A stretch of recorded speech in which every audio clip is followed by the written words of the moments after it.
လုံးပဲမင်္ဂလာပါဒီနေ့မှာတော့မေဆိုကစာအုပ်တအုပ်ချောင်းကိုပြောမယ်ဒီစာအုပ်ကအမျိုးသမီးမှန်ရင်လောကဒဏ်ကိုကြံ့ကြံ့ခံရင်ဆိုင်ဖြတ်တန်းနေတဲ့မိန်းကလေးမှန်တယ်ဆိုရင်ကိုဒူကိုချွန်ကိုအားကိုပြီးတော့ခါကြတော့လောကကိုရဲရဲဝံ့ဝံ့ရင်ဆိုင်ဖြတ်တန်းလို့တဲ့အမျိုးသမီးမှန်တယ်ဆိုရင်တချို့ကလည်း motivation ပြောင်းနေတဲ့ဆိုလို့ရှိရင်ဒီစာအုပ်ကိုဖတ်ဖို့အတွက်မေဆိုကအကြံပြုတဲ့အနေနဲ့စာအုပ်လေးကိုညွှန်ပေးချင်တာဖြစ်ပါတယ်အဲ့ဒီစာအုပ်က motivation speaker ရဲ့စာအုပ်လည်းမဟုတ်ဘူး psychology စာအုပ်လည်းမဟုတ်ဘူးပေါ့နော်အဲစာအုပ်ကရသစာပေဝတ္ထုတအုပ်ဖြစ်တဲ့တတိရှိရင်မြေကြီးနင်းကြည့်ပါလားဆိုတဲ့စာအုပ်ဖြစ်ပါတယ်ဆီယမဆန်းဆန်းရွက်တာယာဝတီကရေးသားထားတာဖြစ်ပါတယ်ဒီစာအုပ်ကိုဘာဖြစ်လို့မေဆိုကဖတ်ဖို့တိုက်တွန်းတာလဲဘာကြောင့်လဲပေါ့နော်မေဆိုရဲ့မြန်မာတွေရဲ့ပတ်ဝန်းကျင်မှာကအမျိုးသမီးဆိုလို့ရှိရင်မြန်မာအမျိုးသမီးဆိုလို့ရှိရင်အိမ်ထောင်မှုကိုနိုင်နေရတယ်တည်တည်ဝဝပြပြပြနဲ့ပတ်ဝန်းကျင်ကလည်းစောင့်ကြည့်ခံရတဲ့အမျိုးသမီးအနေထားတွေနောက်တစ်ခါဘိုင်းကောင်းကြောက်ဖိပေါ့နော်လင်ကိုဖျားသားကိုသခင်ကိုးကွယ်ကြတဲ့အမျိုးသမီးတွေကိုမှဒါမိမကောင်းလို့သတ်မှတ်ကြတဲ့မြန်မာမှုပတ်ဝန်းကျင်ပေါ့နော်အခုခေတ်ဒီ21ရာစုနောက်ပိုင်းမှသာခေတ်စနစ်အမြင်တွေကပြောင်းလဲလာတာကြောင့်ရောခေတ်ဆက်ကအမျိုးသမီးတွေရဲ့စီးပွားရေးနယ်ပယ်ဒါပညာရေးနယ်ပယ်မှာစွမ်းဆောင်မှုတွေကြောင့်ရောကြောင့်ဒါဒီအမျိုးသမီးတွေဟာတဖြည်းဖြည်းနဲ့နေရာရလာတယ်အမျိုးသမီးစီးပွားရေးလုပ်ငန်းရှင်တွေအမျိုးသမီးပညာတတ်တွေအမျိုးသမီးနိုင်ငံရေးခေါင်းဆောင်တွေကအများကြီးပေါ်ပေါက်လာကြတယ်ပေါ့နော်ဒါကတော့အခုမျက်မှောက်ခင်မှာဒီစာအုပ်ကိုရေးထားတဲ့1960 80ဝန်းကျင်လောက်ကဆိုရင်တော့မြန်မာအမျိုးသမီးတွေဟာအဲ့ဒီလိုစီးပွားရေးလုပ်ငန်းလုပ်တယ်ဆိုလို့ရှိရင်တော့မတိတ်လက်မခံကြတဲ့မြန်မာမှုပတ်ဝန်းကျင်ပေါ့နော်တချို့ကလည်းအိမ်မှာပဲမိန်းမကိုထမင်းဟင်းချက်အိမ်မှုကိစ္စအဝဝကိုတာဝန်ယူစေချင်ကြတယ်တချို့ကလည်းမင်းကတော့ဆိုပြီးတော့တအိမ်နဲ့တအိမ်အကြွားလွာတွေနဲ့ဒါပြည့်နှက်နေကြတယ်ပေါ့နော်အဲ့လိုလူမှုပတ်ဝန်းကျင်အဲ့ဒီလိုခင်မှာဒီစာအုပ်ထဲကဇက်ကောင်ဖြစ်တဲ့ခိုင်စင်ရှားဆိုတဲ့ဒီရှားဆိုတဲ့အမျိုးသမီးလေးက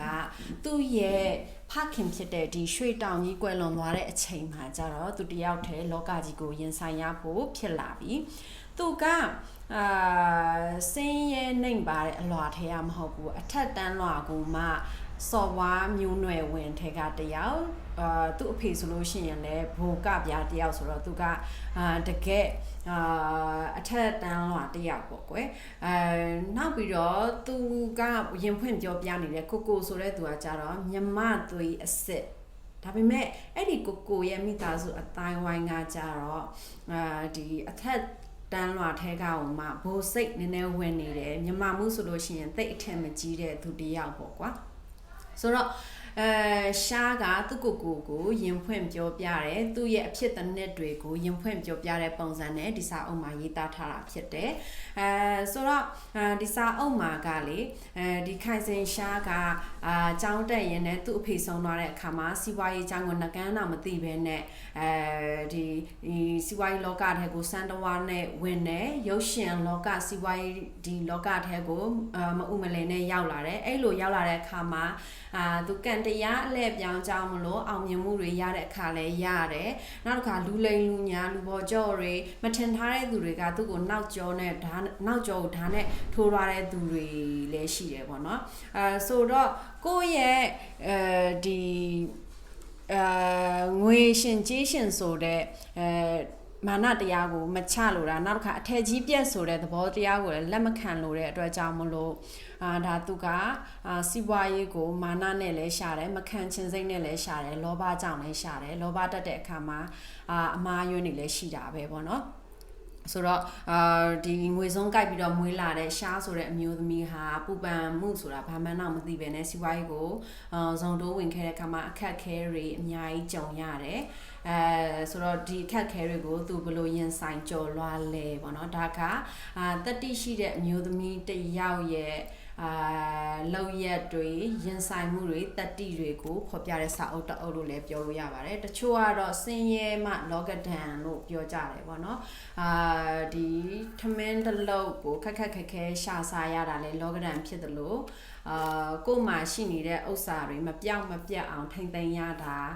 ရှာဖွေရတာကလည်းလောကဓာတ်ပေါ့တကယ်တမ်းဒုက္ခရောက်တဲ့အချိန်မှာရှာကသူ့ထက်ဒုက္ခရောက်တဲ့သူတွေ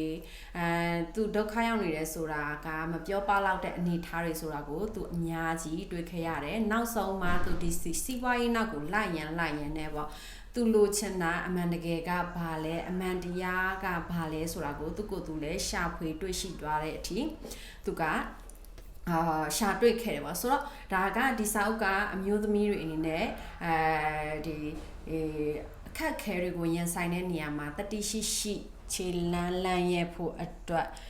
ခွန်အားပေးတဲ့စာအုပ်တအုပ်လို့မေဆိုကတော့ပြောချင်ပါတယ်ဒီစာအုပ်ကမေဆိုကြိုက်မိတဲ့အချက်ကသူ့ကိုခနဲ့တက်စကားတွေလည်းပါတယ်ယောက်ျားလေးဖြစ်ပြီးတော့ဒီလောက်အမြင်အောင်မရှိရဘူးလားဆိုတော့အဲ့ဒီခစ်ကအမြင်ကိုတယောမှုပုံစံလဲပါတယ်လို့မေဆိုကယူဆပါတယ်ဒီစာအုပ်ကဆ iam မရဲ့အယူအဆတွေကိုပြောပြချင်တဲ့စာအုပ်လည်းဖြစ်တယ်နောက်တစ်ခါဒီစာအုပ်ကနေရုပ်ရှင်လောကသားတွေရဲ့လူလဲကြမှုတွေဒီသဘောတရားအကြောင်းတွေကိုလည်းပြောပြတယ်နောက်တစ်ခါမြန်မာစစ်တွေကဘိုးစိတ်ဘလောက်ဝင်နေတယ်မြန်မာမှုကိုကြတော့အထင်သေးတယ်ဆိုတဲ့အကြောင်းကိုလည်းပြောပြထားတယ်အထင်သေးဟန်ကိုလည်းပြတယ်နောက်တစ်ခါဒီစာအုပ်ကလူသဘာဝလူလောကရဲ့လူလဲကြမှုတွေကိုပြတယ်လောကဒဏ်ဆိုတာလူစင်းရဲတွေမှာခံရတာမဟုတ်ဘူးလူချမ်းသာတွေလည်း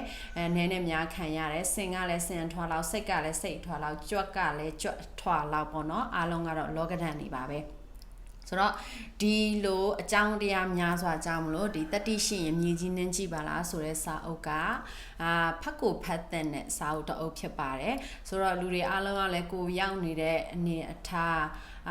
ကိုယ့်ရဲ့ဖြစ်ပျက်သွားတဲ့အခြေအနေအားလုံးကိုလက်သင့်ခံဖို့လိုအပ်တယ်ဆိုတာကတော့ဒီစာအုပ်ရဲ့အနစ်ရတာပဲလို့မိဆိုတော့ထင်ပါတယ်ဘာမှကြောက်နေစရာလည်းမလိုဘူးဘာမှရင်မဆိုင်ရဲစရာအကြောင်းလည်းမရှိဘူးပေါ့နော်ကို့မှာကိုယ့်ရဲ့အသက်ကလွယ်ရင်ဆုံးရှုံးစရာဆိုတာဘာမှမရှိတဲ့အတွက်ကြောင့်မလို့ဒီစာအုပ်ကကိုမှရှိတဲ့ခွန်အားတွေတတိတွေကိုနှစ်ဆခွန်အားတိုးစေမဲ့စာအုပ်လို့မေဆိုတော့ပြောချင်ပါတယ်မဖတ်ရသေးဘူးဆိုလို့ရှိရင်ဖတ်ကြည့်ပါဖတ်ပြီးပြီဆိုလို့ရှိရင်လည်းဒီစာအုပ်ကနေဘလို့ရတာတွေကိုရလဲနောက်ထပ်ညွှန်မေးချင်တဲ့စာအုပ်တွေကလည်းဘယ်စာအုပ်တွေဖြစ်မလဲဆိုတာကိုမေဆိုကိုပြောပြခဲ့စေချင်ပါတယ်အားလုံးဗီဒီယိုကိုကြည့်ပေးတဲ့အတွက်ကျေးဇူးတင်ပါတယ်